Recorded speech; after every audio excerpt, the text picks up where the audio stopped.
Today we're going to start a pretty sick LS swap in an OBS with a twin turbo build. It's going to be backed by a 4L80, have a Holley Dominator setup on it. It's going to be set up as a nasty street truck. So we're going to dive into it. The customer's already pulled out the motor and transmission out of this truck. Thankfully he left the entire harness in the vehicle. So we're going to go through, label a few things that we know we need to keep for sure, that connectors may be confusing or get mixed up with something else. And then for the most part on the engine side, we know what connectors we need. But we'll kind of sort through that and show you guys some of the ins and outs of how we do our LS swaps, how we tie harnesses together, how we weed the harnesses down and keep what we need to keep drivers' amenities like AC, gauges working if we want to make the gauges work. We're pretty excited about this build. It's going to be a fun one. But let's dive into it and kind of show you guys what we got going on here.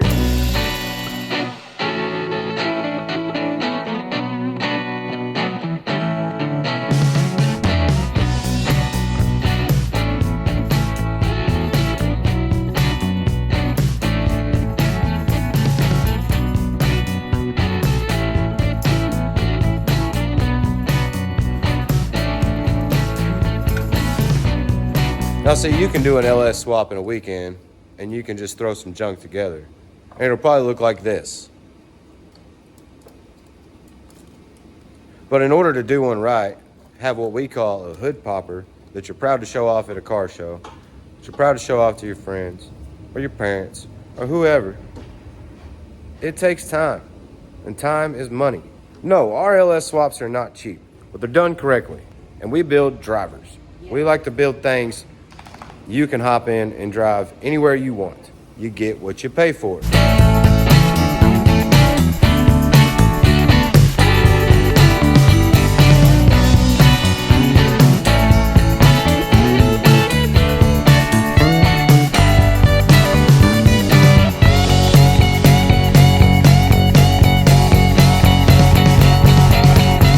right, so one of the first steps in a swap like this is to get the main stock harness out of the vehicle.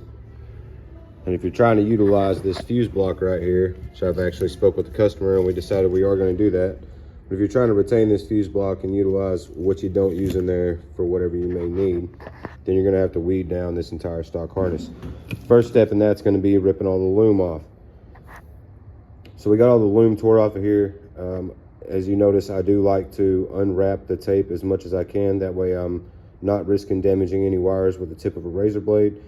But some areas are so thick and old and brittle, you can't find the end of it, and you'll spend a lot of time sitting there trying to cut that tape up or get that tape peeled apart. So on certain areas, we do go through with a razor blade. We are stripping as much of the loom off as we can because we're going to be depinning and stripping this entire harness down and pulling any wires that we don't need out of it. Thinning it down, re-looming it with nice braided loom, and putting it back in the truck. I also separated the fuse block and pulled out our retaining clips. That way it's a little easier to depin what we don't need. Now I'm gonna have to find my schematics for a 98 OBS and sit and go through all of these ECM connectors and all these harness ends and cut out and depin it. Now I've seen these swaps done several ways. I've seen people just cut the connector ends off and leave the wires in the harness. They don't depin anything out of the fuse block, and the next thing you know, there's moisture in the wire ends, won't stop popping fuses, and just has electrical issues out the wazoo. So that's why I like to go through and actually strip them down and fully separate them, depin what I don't need, delete it, get rid of it. Not only does it help reassure that the harness is going to live a longer life, but it also looks so much better. It can tidy up an engine bay tremendously. And if you're a follower here, you know that we like to build hood poppers, so any chance we get to make an engine bay look nice and clean, we're going to. Doesn't always fit a customer's budget, and sometimes a customer just wants a swap done and wants it running, or they want it to be completely stock and look like the LS came in the truck from the factory. Now in the OBS platform, there was several different wiring setups for these trucks from 88 to 98. A Chilton's or Haynes manual will help you out tremendously. It has several wiring schematics in the back, and they are very in-depth. However, they do not have connector pinouts, they do not have connector end views, and some of them aren't very detailed. So I've sourced off of Google some service manuals for a 98 C1500, and that's what I use to depin all this stuff and match up make sure, double check everything.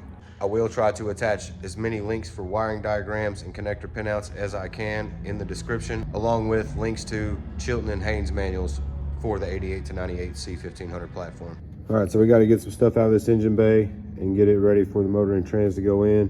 We are getting one step closer to having this thing ready. I have messaged the customer and asked him if he wants us to clean this up, maybe do some truck bed coating on the frame, paint the inner fenders, core support, of course leave the red, but anything else, if not, we can do it the way it is. Just wasn't sure what direction he wants to go on that, so made that option for him. We did get the stock harness out of the engine bay cut down. We got a few wires left to identify and figure out what we're going to do with them.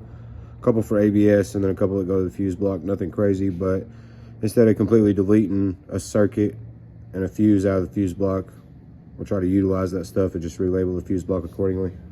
We've got the engine, a little 4853, a couple turbos, aluminum sheet metal intake, 4L80. Now it's time to get the converter pre-filled, get that installed in the transmission, get these two bolted together, get them stabbed in there. Right after we finish getting that engine bay cleaned up, and we're gonna answer on what he wants to do with it.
All right, guys, so that's going to sum it up for this episode. We did get clearance from him. We are going to paint the inner fenders, the core support, truck bed coat, the frame right here in the front.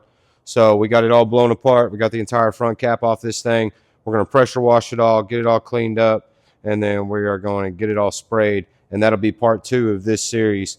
And hopefully we'll get to see the engine and transmission sitting in this thing at the end of part 2. So make sure you hit that subscribe button, ring the bell to get notifications for when we upload new videos. We've got a ton going on around here, from cam swaps to DOD deletes, full engine builds, LS swaps. If it's involving an LS, we probably have it going on around here. We've also got 2 pretty sweet classic cars out front that are getting LT swaps. So you guys be on the lookout for that. Once we get some of this other stuff done and out of the way, we will be starting on those. And if you haven't already, run over and check out our new series that we're also doing alongside this one. We're putting a 408 and a Kong 2650 inside of an RX-8, trying to meet a deadline to make it to Summer Nats 2026 in March down in Florida. And if you haven't already, make sure to find us on the social media channels and drop us a follow over there at 727 Motorsports, at Panda C10, and at Misdemeanor. So thank you guys for watching.